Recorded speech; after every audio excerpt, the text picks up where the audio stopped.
Hey soldiers, one of the presidential candidates has an idea to back the US dollar by something other than the full faith and credit of the IRS's ability to kick in your door. Because that's basically what the United States dollar is backed by right now. But Robert F. Kennedy Jr. is talking about backing up the US dollar with something more tangible. Specifically gold, silver, and Bitcoin. That's right. So he goes through and we'll get to his explanation. We're also going to look at what he has to say about Bitcoin in terms of environmentalism, because, you know, that's a big schism in that community right now. And Robert F. Kennedy Jr. is an environmental lawyer. So what we're going to be doing is taking a look at how some of these candidates are looking at our economy and how their proposals to help it grow or get out of the funk that it's in may or may not, you know, help the situation. Now, we're not going to be covering Joe Biden. And the reason for that is because we're living Bidenomics. We don't have to hear what he has to say. We're actually experiencing his policies. So no need to dive deeper. And we talk about inflation, rising interest rates. We talk about that all the time. RFK Jr. vows to back the dollar with Bitcoin, exempt Bitcoin from taxes. And that's another idea that has its roots in what I've always said about Bitcoin and crypto. These are, in my view, currencies, right? They're not property. Why are people also trading these like they are some sort of property? They're currencies instead. Now, before you disagree with me, if you are a crypto enthusiast, understand that viewing it as property is basically shooting yourself in the foot. That's the justification the United States has for taxing it. The Democratic presidential hopeful also reiterated a stance he made earlier, defending the right to self-custody Bitcoin, run blockchain nodes at home, and promising industry-neutral energy regulation. U.S. Democrats, I call them Democrats. I'm not going to say Democratic. The party is anything but, although I believe that Robert F. Kennedy Jr. harkens back to the Democrats before they went crazy. And this isn't an endorsement for him. We're going to be looking at several candidates with in relation to what they have to say about the economy. So Robert F. Kennedy Jr.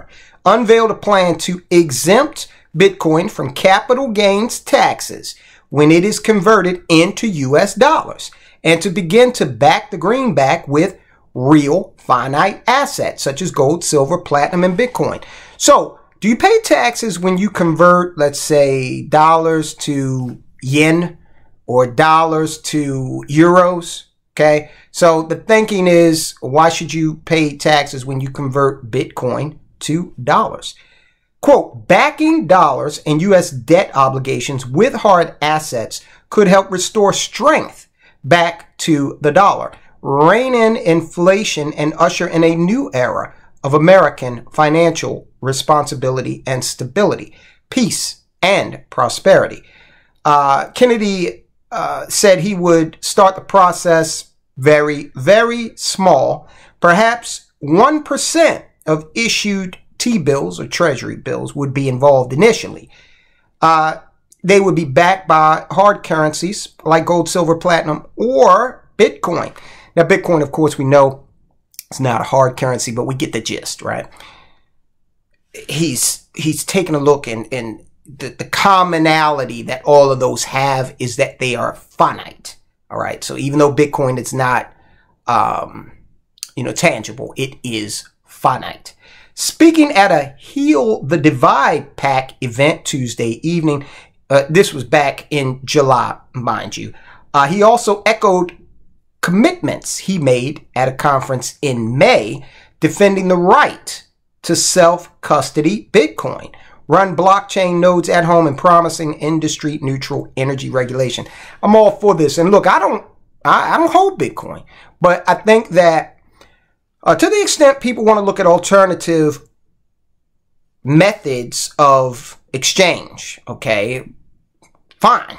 Right? If you and whoever you're transacting with agree that Bitcoin is what you want to use, why shouldn't you be allowed to use it? We're not legally obligated to make exchanges exclusively in dollars. Now, of course, we can't create our own dollars, but we don't have to trade in dollars. There's no law saying that we have to do that. This story, first reported out of the street, goes on to quote Kennedy as saying, the benefits include facilitating innovation and sparing investment, ensuring citizen privacy, and that's big because we're moving away from that if we're talking about what the government wants to initiate, which is that central bank digital currency, okay? That will remove privacy and implement programmability. So, an end run around the Second Amendment maybe, hey, you can't purchase ammunition with a CBDC. Okay, they might have a restriction on that. And look, for any of you who say, oh, that could never happen, please, it was just 3 years ago, okay? It wasn't that long ago that we had Justin Trudeau up in once free Canada saying that if you participate in a protest that he doesn't like, he's going to seize your bank account. It wasn't that long ago that right here in America, if you didn't take a certain medication, there was a call to separate you from your income. Okay, so don't tell me that if they had the capability to do this, they'd be munificent, benevolent. They wouldn't use that. Yeah, right. Okay, so he goes on. Let me just start that over again. The benefits include facilitating innovation and sparing investment, ensuring citizen privacy, incentivizing ventures to grow their business and bring tech jobs to the United States rather than Singapore, Switzerland, Germany, and Portugal. Again, that's Kennedy. Now, as you all probably are aware, the Internal Revenue Service treats Bitcoin as property and an investment rather than a currency, which means it is subject to capital gains tax. And remember, we talked about this a long time ago, but the administration, the Biden administration, has floated the idea several times that America should have a tax on unrealized capital gains. So can you imagine sitting on your Bitcoin, not selling any of it, and it increases in value, and you're taxed on that increase, although you didn't do anything with it? That's what an unrealized capital gains tax is, and that is what the Biden administration has expressed an interest in several times. So, if I own Bitcoin, I would want it to be viewed as currency myself, just based on the ability to not be taxed in the way that investments and property are taxed.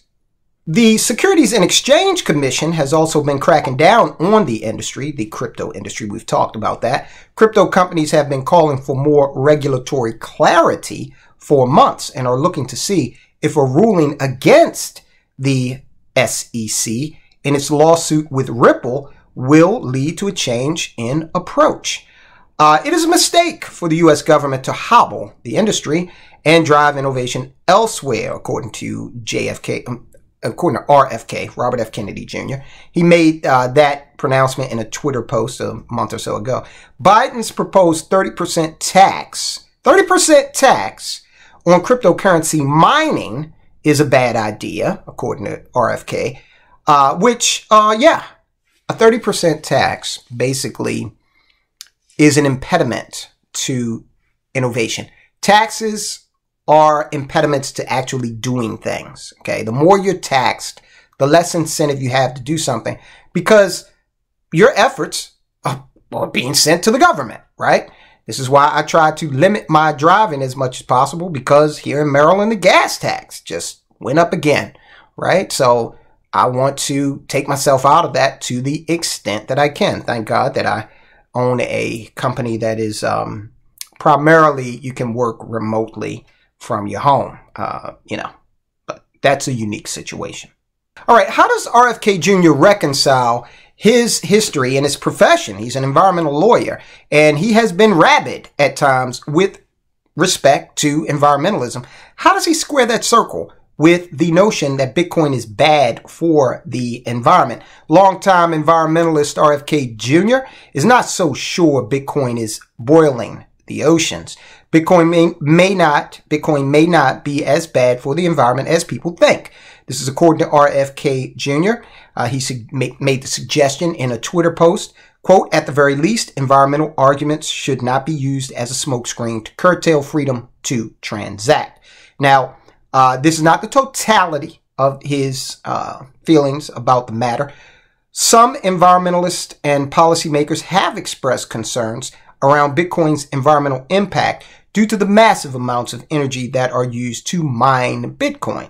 However, Kennedy has been courting Bitcoin supporters lately, as well as advocating on their behalf. Last month, the presidential candidate said that if elected, he planned to exempt Bitcoin from capital gains taxes, which we've already covered. Kennedy is a Bitcoin investor.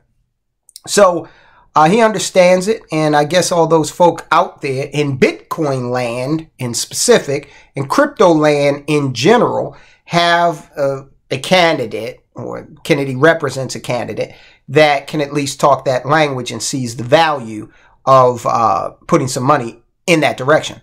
Quote, "Right after the Bitcoin conference, I decided to put my money where my mouth is and bought 2 Bitcoin for each of my 7 children," unquote.